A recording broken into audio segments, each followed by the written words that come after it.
Ici, nous sommes sur le domaine de Guèze qui appartient à la coopérative et qui nous sert en fait de terrain de jeu ou de terrain d'expérimentation pour tester toutes les nouvelles pratiques culturales. On a commencé au départ en 2007 avec l'arrêt de tous les engrais chimiques et de n'utiliser plus dans les vignes que des engrais organiques. On a ensuite aussi créé une liste des produits phytosanitaires utilisables en vigne qui étaient classés en fonction de leur dangerosité. Et donc on a interdit depuis une dizaine d'années tous les produits classés cancérigènes, mutagènes et reprotoxiques. On a aussi arrêté toutes les molécules qui pouvaient laisser des traces dans nos vins, de manière à essayer de produire le vin le plus propre possible. C'est-à-dire on a arrêté le folpel il y a une dizaine d'années, on a aussi arrêté tous les antibotrytis depuis 2013. Pour compléter toute cette démarche, on a aussi voulu travailler sur la manière d'entretenir le sol et essayer d'aller vers des démarches de sol vivant, travailler sur toute la biodiversité qu'il pouvait y avoir autour des parcelles. Donc l'idée c'est d'essayer de créer un système le plus complexe possible parce qu'on sait que ces systèmes-là sont aussi les plus résilients, c'est-à-dire sont les plus capables de s'adapter à des contraintes extérieures, à des aléas qui soient climatiques, sanitaires. Donc l'enherbement se fait sous la forme de semis de couverts végétaux à l'automne, juste après les vendanges. Le choix des espèces que nous allons semer va dépendre des objectifs que l'on recherche sur la parcelle. Donc si par exemple on recherche un couvert végétal qui va avoir un rôle de fertilisation, on va plutôt partir sur des légumineuses. Si on cherche un couvert végétal qui va aussi avoir un rôle de structuration du sol en profondeur, on va plutôt partir sur des crucifères. Si on cherche un couvert végétal qui va avoir pour rôle de créer un paillage, on va plutôt partir sur des céréales ou des graminées. Et après on peut combiner aussi bien sûr les différentes espèces si on souhaite avoir un effet plus complexe. Pour tout ce qui est destruction du couvert végétal, lorsqu'on essaie de créer un paillage par exemple, on va essayer de les détruire le plus tard possible et ça va être sous forme de roulage, de manière à vraiment créer un mulch sur le sol. Et donc d'avoir cette épaisseur de végétation qui permet dessous de garder un sol plus frais et plus humide. Si par contre on a essentiellement des légumineuses et qu'on cherche un apport d'azote assez rapide et une fertilisation de la vigne, à ce moment-là on va détruire le couvert beaucoup plus tôt et plutôt avoir tendance à le broyer plus finement.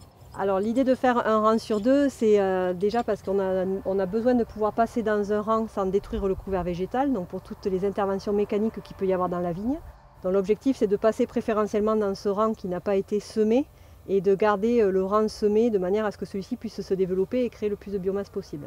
Il y a encore du désherbage chimique sur une partie du vignoble sur le Cavaillon, mais on développe de plus en plus l'entretien mécanique. Le désherbage mécanique aujourd'hui n'est pas encore développé partout car ça représente des coûts de production et notamment des temps de travaux qui sont beaucoup plus importants pour les viticulteurs. Les premières limites qu'on a eues lorsqu'on a commencé la mise en place des couverts végétaux, ça a été plus dans l'acceptation psychologique, c'est-à-dire dans l'esprit des gens, on a l'image qu'il faut avoir les vignes, ce qu'on appelle le plus propre possible, c'est-à-dire bien tondues, avec des enherbements très rares. Et lorsqu'on commence à laisser l'herbe pousser, monter, on a commencé à avoir des remarques comme si nos vignes étaient un peu en friche. Donc il faut aussi expliquer, communiquer et changer un peu cette image de vignes propres ou bien entretenues.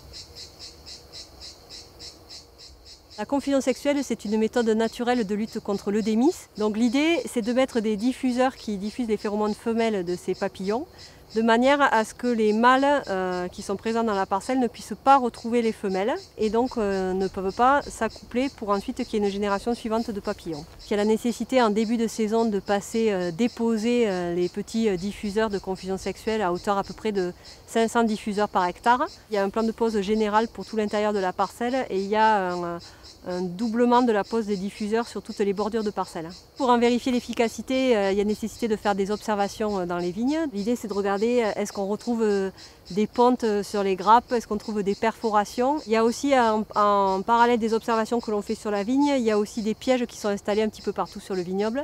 Donc ces pièges nous permettent de suivre justement les vols de ces ravageurs et les dynamiques de développement de ces ravageurs. Sur la totalité des hectares où on a mis en place la confusion et depuis 4 ans, on a toujours eu une efficacité maximale.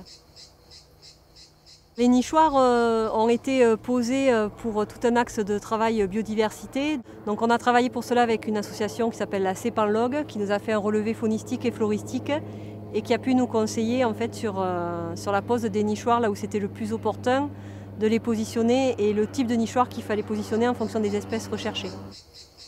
Ici, nous avons laissé ce qu'on appelle des témoins non traités. Donc c'est un bout de parcelle, c'est 5 petits rangs de vignes sur lesquels nous n'appliquons aucun produit phytosanitaire. L'idée de ces témoins non traités, c'est vraiment d'avoir des modèles et de savoir quand est-ce qu'il y a besoin de traiter à la plus juste dose, au moment le plus opportun et avec le moins de produits possible. On a aussi une démarche d'expérimentation autour de cépages résistants, donc de cépages qui, de par leur nature eux-mêmes, ont une résistance variétale au mildiou et à l'oïdium. Il s'agit de l'artaban et du vidoc. Et l'idée sera de voir comment est-ce qu'ils se comportent dans le temps et comment est-ce qu'on peut les développer au sein de notre vignoble. L'arrêt des antibotrytis nous a obligés à réorganiser toute la gestion des vendanges, c'est-à-dire que des parcelles qui sont souvent beaucoup plus vigoureuses et donc beaucoup plus sensibles aux botrytis vont préférentiellement nous servir à élaborer des vins rosés et donc vont être vendangés beaucoup plus tôt. En les vendangeant plus tôt, on limite le risque de botrytis. Et sur des parcelles qui ont moins de risques à botrytis parce que moins vigoureuses, on va les pousser beaucoup plus loin en maturité sans prendre de risques particuliers et celles-là serviront plutôt à faire des rouges haut de gamme. Donc on travaille aussi sur de l'agroforesterie avec des plantations d'arbres tous les 6 rangs de vignes, voire des plantations d'arbres à l'intérieur des rangs de vignes.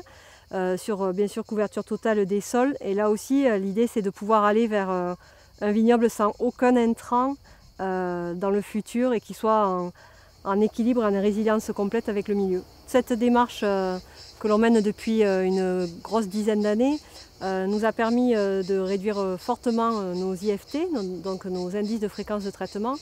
La moyenne de la région Nouvelle-Aquitaine aujourd'hui est à 16,5 en vigne et depuis plusieurs années nous tournons entre 9 et 10 d'IFT total. L'idée c'est pas de faire quelque chose d'élitiste et qui ne soit pas duplicable ailleurs. Il y a en permanence une étude technico-économique de la faisabilité des pratiques que l'on met en œuvre, de manière à voir si elles sont réellement diffusables à l'ensemble de nos adhérents. Et c'est ce qui se passe aujourd'hui.